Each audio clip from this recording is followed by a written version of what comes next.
고령화 시대에 접어드는 지금 이 예방접종은 꼭 맞아두세요.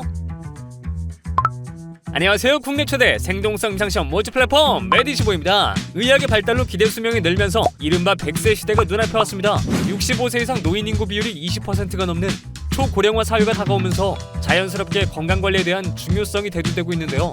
그러다 보니 면역력이 취약한 고령인들의 예방접종 필요성은 어느 때보다 높습니다. 그래서 오늘은 메디시보가 고령층에게 꼭 필요한 예방접종들을 알려드리도록 하겠습니다. 폐렴고균은 체내 조직으로 침투해 폐렴, 정맥동염, 중이염, 수막염 등을 감염시키는 주요 원인균입니다. 감염 시 초기 증상은 기침, 가래, 발열 등 코로나19나 독감과 비슷해 구분하기가 쉽지 않습니다. 폐렴고균에 의한 침습적 감염은 면역력이 약한 고령층이나 영유아에서 발생 빈도가 높은데요. 2021년 통계청 사망 원인에 따르면 폐렴은 국내 사망 원인 3위로 특히 고령층에게 폐렴고균 감염은 치명적인데요. 국내 폐렴 사망자 중 96.8%는 60세 이상 노인입니다. 초기에 적절한 치료를 받지 못하면 수막염이나 균열증 등 합병증으로 인해 사망에 이를 수 있습니다. 대상포진은 수두, 대상포진 바이러스가 몸속에 잠복 상태로 존재하고 있다가 다시 활성화되면서 발생하는 질병입니다. 대상포진은 붉은 반점, 수포, 농포 등 다양한 피부 병변과 함께 신경통을 일으키는데요. 대개 면역력이 떨어지는 60세 이상의 성인에게서 발병합니다. 대상포진 예방접종의 경우 백신을 맞는다고 해서 100% 예방되는 건 아니지만 발생 위험을 절반 이상으로 낮추고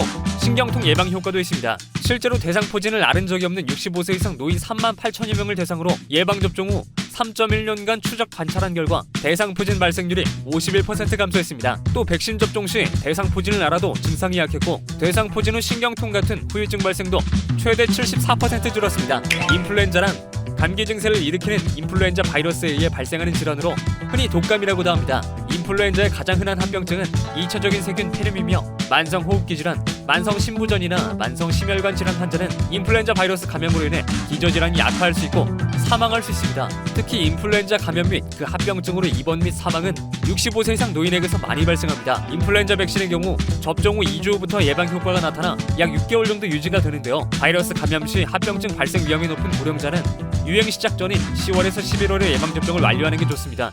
화상풍은 상처에 침입한 균이 생성하는 독소가 사람의 신경에 이상을 유발해 근육경련, 호흡마비 등을 일으키는 감염성 질환인데요. 파상풍균은 녹슨못뿐 아니라 흙, 동물의 배설물, 모래, 나무 등 우리 생활 곳곳에 광범위하게 분포돼 있어 평소 주의가 필요한데요. 고령자나 영유아의 경우 일단 감염되면 예후가 좋지 않은 만큼 예방이 꼭 필수적입니다. 건강관리에 있어 예방접종보다 중요한 것은 없습니다. 적절한 예방접종만으로도 감염병으로 인한 노인 사망률을 효과적으로 줄일 수 있는데요. 특히 면역력이 취약한 노인에게 예방접종은 선택이 필수입니다. 지금까지 생동성시험 참여하고 사례비도 받아가는 플랫폼 메디시보였습니다. 구독과 좋아요, 알림 설정 잊지 마시고 다음에도 더 유익한 정보로 찾아오겠습니다. 감사합니다.